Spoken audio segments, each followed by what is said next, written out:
სპორტიდან მშვიდობა ამ სახელწოდებით ჩატარდა სპორტული ღონისძიება, რომელიც აფხაზეთის რეგიონული ოლიმპიური ორგანიზაციის თაოსნობით ჩატარდა და ბავშვთა დაცვის დღეს მიეძღვნა. ასპარეზობა სპორტის სხვადასხვა სახეობაში მიმდინარეობდა და მასში ძირითადად აფხაზეთის მეორე და მესამე საჯარო სკოლის მოსწავლეები მონაწილეობდნენ. შეჯიბრის ფინალში გასული პრიზიორები მედლებითა და სამახსოვრო საჩუქრებით დაჯილდოვდნენ. სპორტული ღონისძიება საქართველოს ეროვნული ოლიმპიური კომიტეტის, აფხაზეთის ავტონომიური რესპუბლიკის მთავრობის, განათლებისა და კულტურის სამინისტროს მხარდაჭერით განხორციელდა.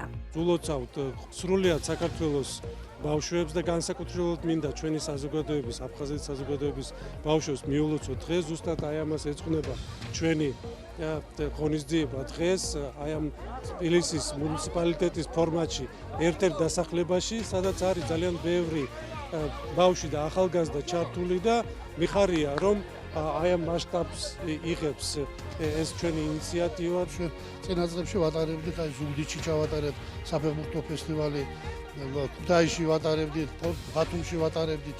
ესეთნაირად შეძლების და ფარგლებში ოლიმპიური კომიტეტის მხარდაჭერით ვახორციელებთ ესეთ ლამაზ ჯანსაღ ღონისძიებებს, რომელიც მიმართულია ოლიმპიური თამაშებისაკენ. ამ ახალგაზრდებს კი ყველას ვუსურვებ წარმატებას და მომავალ ოლიმპიურ გამარჯვებებს. 60 მეტრის სირბილში იყო შეჯიბრი და ავიღე პირველი ადგილი და ძალიან კმაყოფილი ვარ და მიხარია. მიყვარს სპორტი, ძალიან აქტიური ვარ სპორტში. დღეს მივიღე მონაწილეობა სირბილის ჩემპიონატში, 60 მეტრზე იყო და ავიღე მეორე ადგილი და ძალიან კმაყოფილი ვარ საკუთარი თავით.